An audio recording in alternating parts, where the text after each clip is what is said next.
Namaskar. Welcome to the next session. It is number 6, Establish a Healthy Foundation. We are going to do 2 asanas today, and it's going to be Janushirasana and Utkata Vajrasana. Now, may slightly be different from the usual Vajrasana that you know, because Utkata is a little bit difficult. Okay, now let's do some warm-ups before we start the 2 asanas.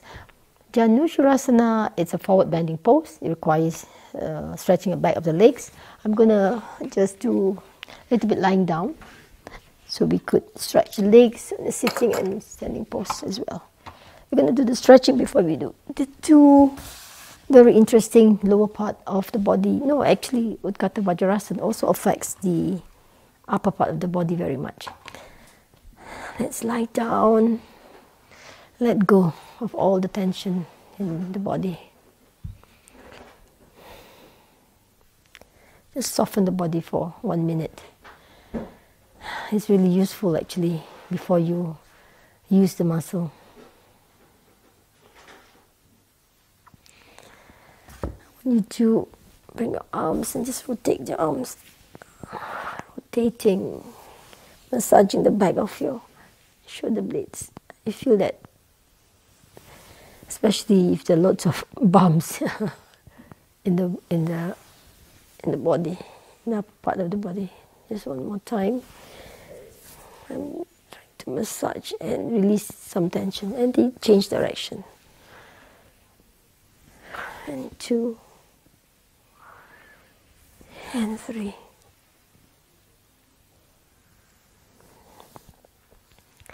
Till you give yourself a stretch, pointing the toes away from you, pointing the toes towards you.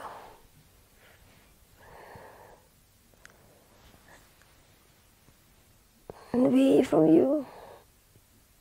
You feel that getting into your back, into your fingers, hands, and then pointing up towards you. And slowly release it, release it, release it. Bring the legs together all the way up. Just point towards you and away from you. Towards you, away from you. And the knees exhaling, inhaling. Just alternating these legs.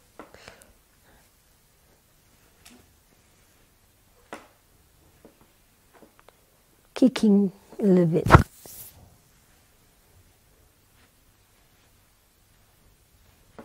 And exhaling, knees together.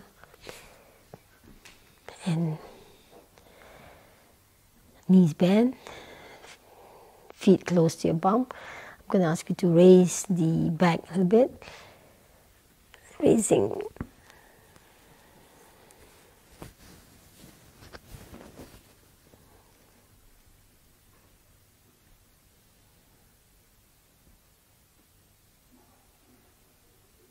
Stay for a while.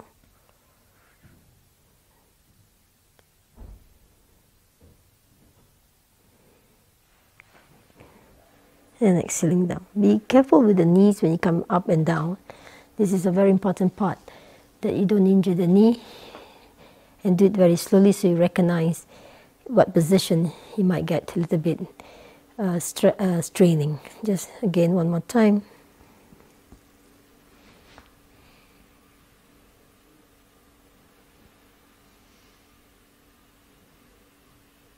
And lower the legs down. One more time now with the arms up. Raising the arms.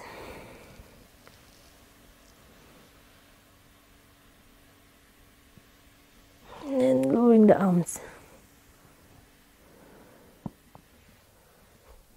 Again, arms up. I want you to bring just one arm down, maybe the right arm down. And lower the body. And left arm down. Bring the arms up, body up. Right arm up. Turn to the left side. And right arm down, body coming up, alternating. And left side, looking to the right. And left down, coming up. One more set. Right arm up, turning head to the left. Turning back to the center. Right arm down. And left arm up, turning to the right. And left arm down. And slowly coming down. Bring the knees to the chest. Straighten the legs. And again, back, knees bend. Then drop the knees just to one side. Doesn't matter right or left, just drop it to one side. You may look at the opposite side. Just dropping the legs for a while. Feel that pull or stretch in the sacrum, the triangle of your lower back. We're going to use those muscles for the asanas. Back to the center. And the other side.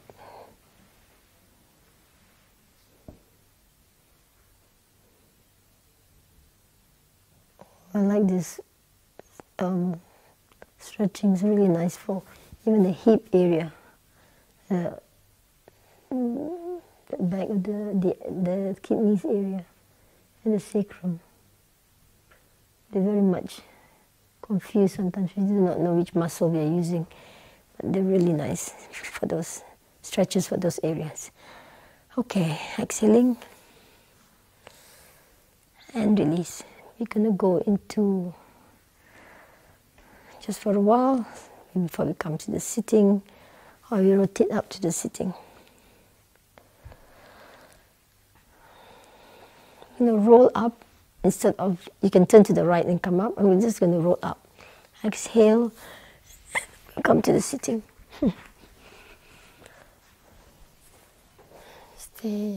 Stay up with your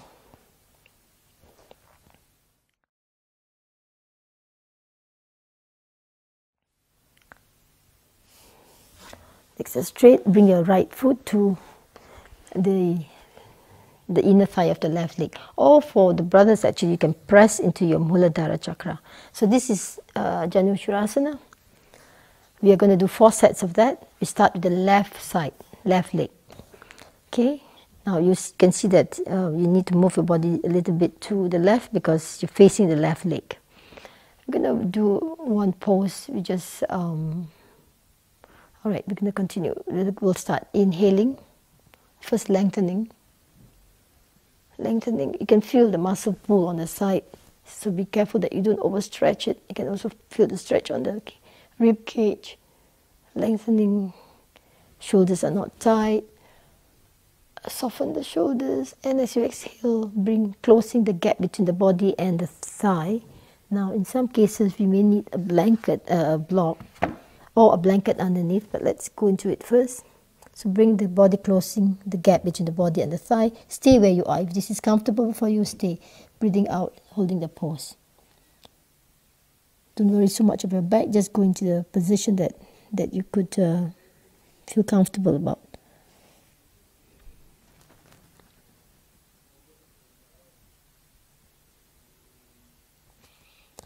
And inhaling, looking up, keeping the back straight. You need to engage the muscle of your core muscles. Press your heel maybe to the floor and coming up.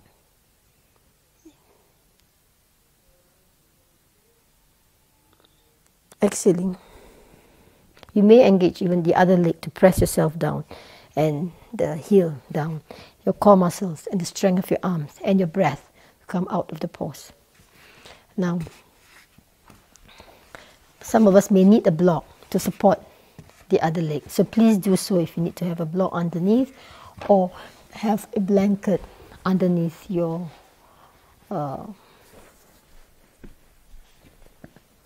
knee if you need to. Even sometimes you may need under the heel because it can be quite straining to press onto the floor. So the left foot is next to the right thigh. For men, you may press into your Muladhara chakra if it's comfortable for you to press into Muladhara chakra. Otherwise, just leave it where you're comfortable for this first round, and subsequently you may try that. So turn, inhaling, lengthening, turning to the right leg, looking at the tip of your toe, breathing in. As you exhale, breathing out from the belly, breathing out completely, closing the gap between the body and the thigh. Just go to the position you're comfortable with. Do not push yourself too much. You may even use a block in some cases to support your head. It's really nice actually, if you need to.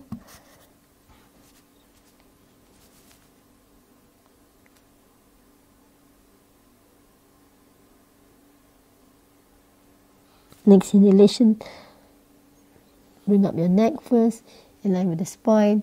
You may push yourself up if you need to with your hands, otherwise lifting the arms. Engage your core muscles, your abs, lengthening, inhaling, exhaling. Change direction. The rhythmic movement is really very important. I mean the breathing in and breathing out in the pose, because it sort of brings calmness to the mind as you do the pose. Okay, first then bring the feet to the foot to the side of the leg, inhaling. Again, beware of the muscles in your rib cage and all that. You might pull it if you're not careful, if it's too strong. Exhaling, closing the back, the body and the thigh. You may bend the knees if you need to in the beginning, so it helps to easy for you to go into the pose. Or you want to keep the leg straight, but do not exert the back. Watch your lower back. You do not exert too much pressure on the lower back.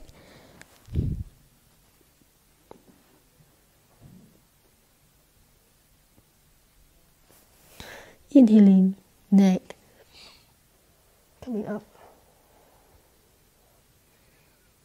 Exhaling. This pose is also very effective for the lower chakras. Helps strengthen the legs, the muscles, the nerves, especially nerves of the lower chakra. Inhaling, exhaling. Exhaling, core muscles engage.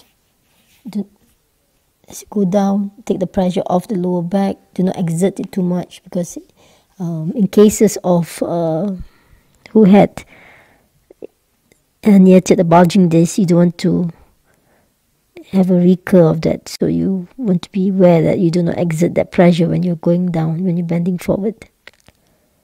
And next, inhaling, neck, pressing into the floor, engaging your abs, your abdominal muscles, core muscles, coming up. Exhaling, release. We are holding for about 8 seconds. You may do less or more. Generally, 8 seconds is a good count for us to keep the cycle of remodeling also of the bones. Exhaling. Now, in some cases, you may need to round the back. Please do so if that's more comfortable. It takes the pain off from your arthritic conditions. Otherwise, the back straight. Again, exhaling.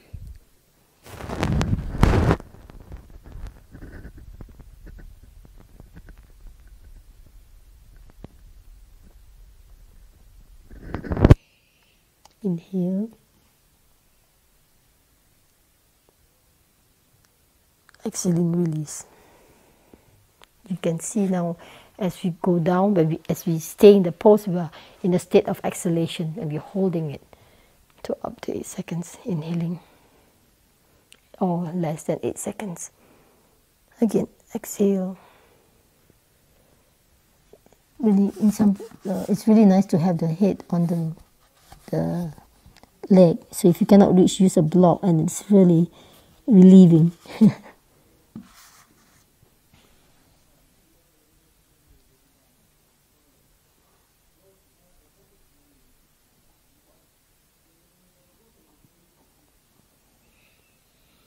Inhale. Coming out.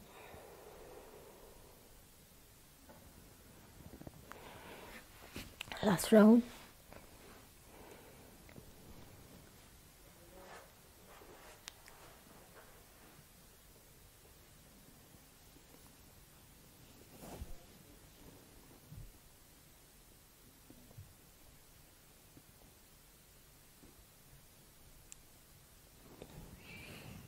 Inhaling,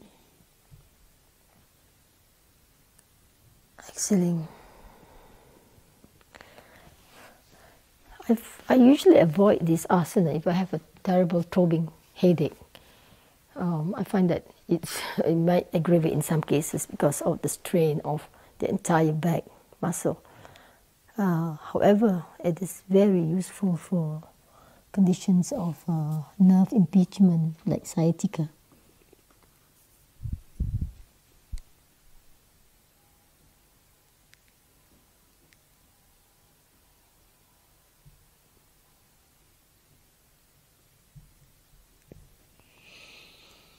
Inhaling, exhaling. So let's go into Shavasana.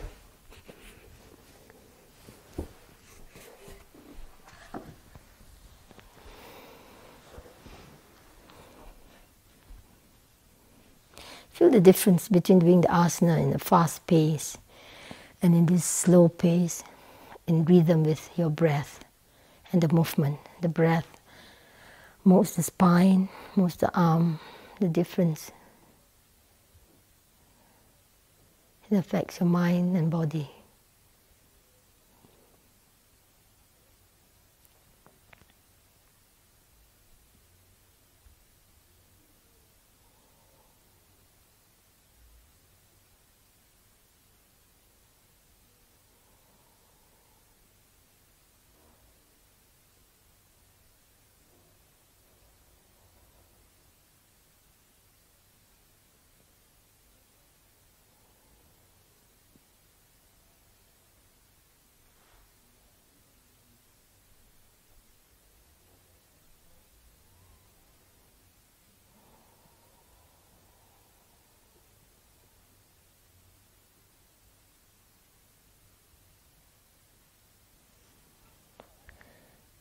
Next inhalation, just get ready to come out of the position of the Shavasana. We roll up, but this time I feel like rolling to the right side. And slowly push myself up using the knees bend, the arms to come to the position. It helps to prevent injury of the lower back, especially if you have back conditions and all that. You don't want to put a lot of pressure coming up. So you use your hands and your legs to come to the position, to the sitting position. Janushirasana. When can you not do it? Especially if you have back problems, I think, because obviously you can go into the poses, the bending pose, and all the inflammation of the back, lower back. Knee conditions should be okay, but be careful when you get into it. You do not want to strain that area, lock the knee. You do not want to lock the knee when you get into the pose. So yes, the benefits are tremendous for the lower chakras. It helps prevent, overcome indulgence especially. Okay, and also this is a forward bending pose, so it's very calming for the body.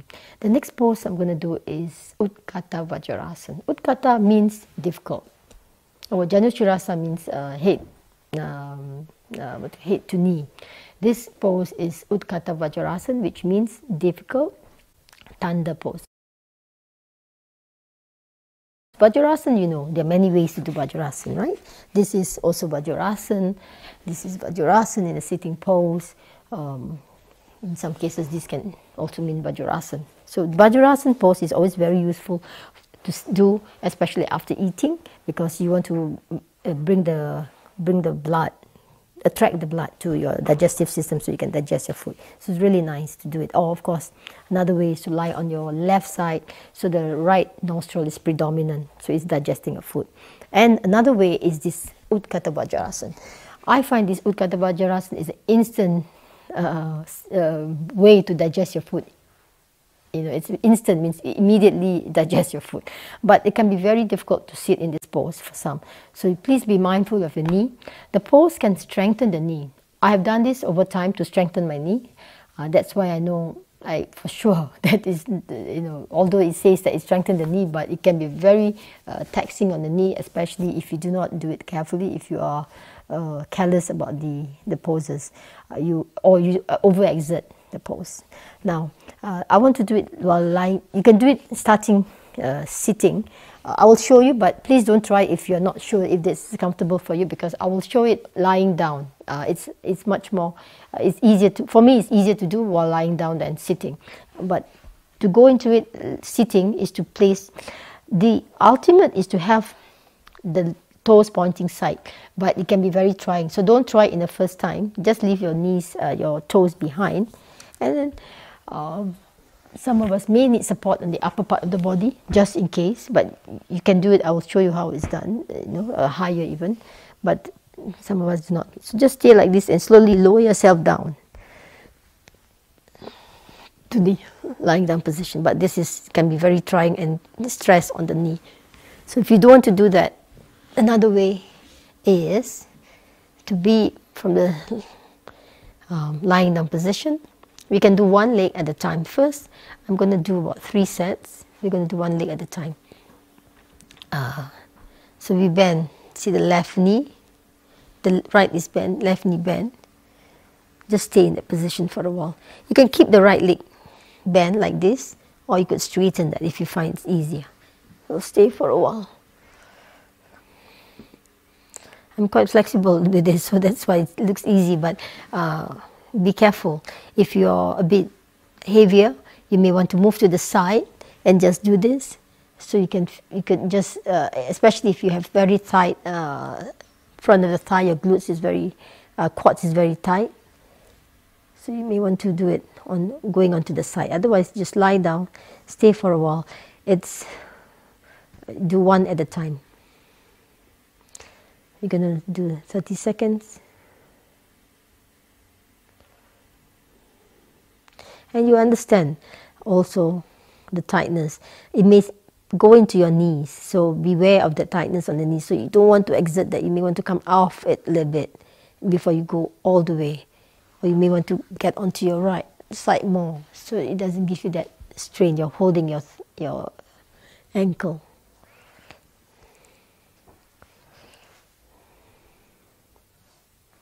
Gradual stretch can be quite okay. You feel the stretch coming from your lower part, your lower back as well. Or rather, more on your hip area, the sacrum area. And then release that leg. Release the left leg and bend. And then we'll do the right leg. You can see clearly, I think, on this side. So I'm just going to leave it like this. Again, the left leg can be bent like this, or it can be straightened, whichever you find more comfortable. Some cases you might need to have a block to support this. You can put the block on the left leg just to support it. It might be easier for some cases, because especially you might feel the strain of the knee after the stretch. Okay, you can put it under. Stay for a while, another 20 seconds, 15.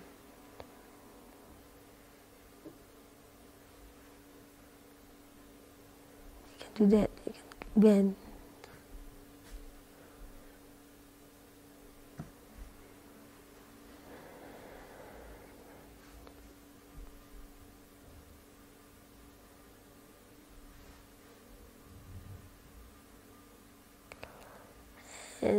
And then slowly release that right leg, straighten, and come to the center. We're going to do another set, more than another set, 3 sets you're going to do. Again, left side. Now if you find you're able to do both sides, then do both sides. Your legs may not be together. The ultimate pose is to have the knees together, but not necessarily if that's very straining on your knees. Okay, so both legs are bend. It may be straining to have it facing out, so just have it face back It's perfectly fine. Again, you find the difference. I find that this is not the final pose. Actually, that's how the legs are. The arms are actually crossed at the back. They're crossing the back. I didn't want to do that in the first round because it can be very straining on the knees, so arms are crossed behind. That's why we could use a block, or sorry, not a block, a blanket to support your upper back if you need to. So it's not so straining on your lower back. Depends, again. Or a blanket under your bum, which can help relieve the pose. So the arms are also crossed and the legs are in Vajrasana, in the bending position. Another 10 seconds, because we have spent time on the legs. The next round we will do the next 2 rounds we'll do the arms and legs together from the beginning.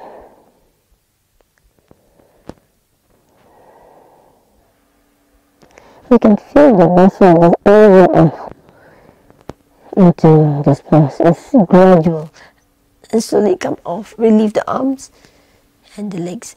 That's why don't go to the maximum. Just go into the position that is comfortable, and you'll find that it goes a bit harder and harder and harder to get into. So straighten the legs. Just feel the effects of that before we go to the before we do another round. We're going to shake it out a little bit. Okay, we'll try this time both arms and legs. Now I want you to put some blanket to see the difference if you want to. And then the last round we can do without. Just the upper part of the body, maybe even on the lower part of the body, the sacrum. Okay, let's do the legs. The knees can be together if you can do it, otherwise keep it apart. Toes maybe pointing to the side. Then the upper body. Make sure that the blanket is not just on your neck, it's just also on the upper part of your shoulder. And then bend cross the arms on the back.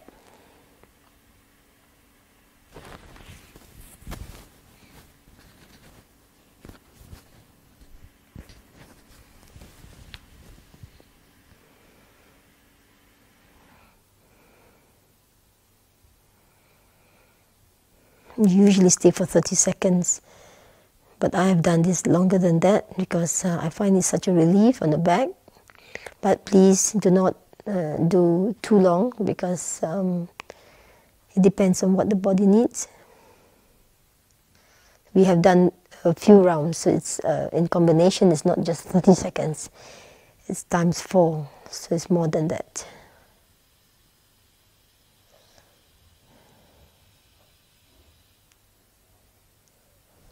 Halfway through, you may change your arms if you want. It's more than halfway up. We're going to release the pose. You can do alternate. And slowly release your arms. And then carefully release your legs. Now, you see the difference if you have something under your sacrum and the upper part of the body. In some cases, it might be useful. Just go into Shavasana. We're going to do one more round.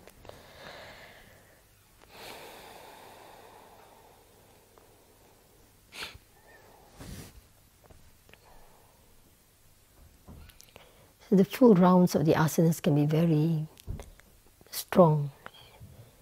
So you may consider doing less number of rounds if that suits you.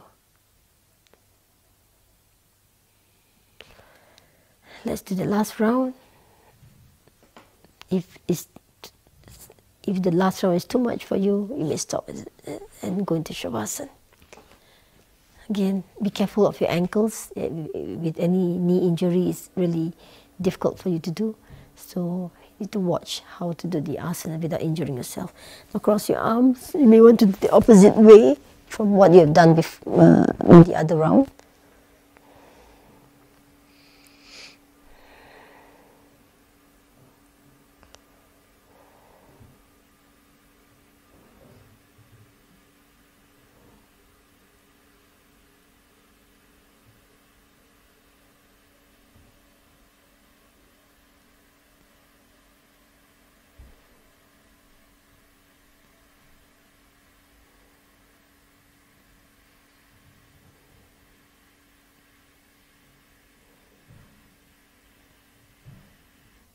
Very slowly remove your arms and your legs very carefully. Very, very, very carefully, because really it's very straining on your toes, the arch of your feet, and your ankles.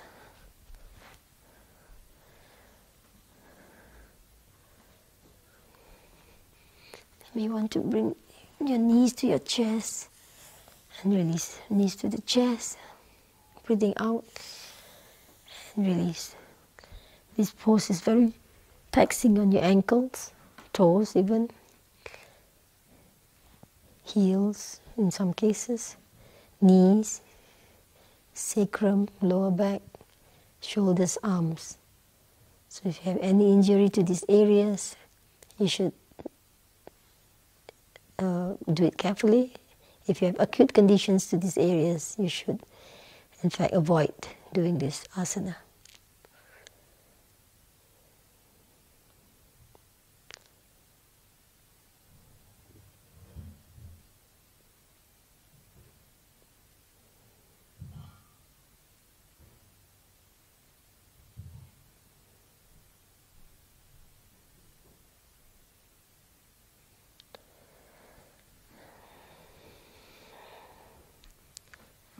I'm going to come out of the Shavasana. Come out slowly to the sitting position. I will explain a little bit of the benefits of this pose, Vajrasana, Utkata Vajrasana. But I find it very useful for lower back conditions. It helps to release a lot of tension, especially the squares area, lower back. Helps digestion, immediate digestion. It releases through the tension as well. It's a tanda pose, so it gives you a kind of youthful feeling as well in the pose. But those who have conditions that I've mentioned, be wary when you do the pose. Be very careful when you do the pose. So you can combine this pose with any forward bending poses if you like, to give the overall feeling of the session that you do. And you can also do with other standing poses in your practice. You can, if this is the last pose, and you should finish up with massage and then Shavasana. So yes, I hope you'll try the pose, but please be careful with the poses, with this pose that you're going to do if you're trying it. Make sure that you don't have any conditions that is prohibited before you try it. Thank you. See you at the next session.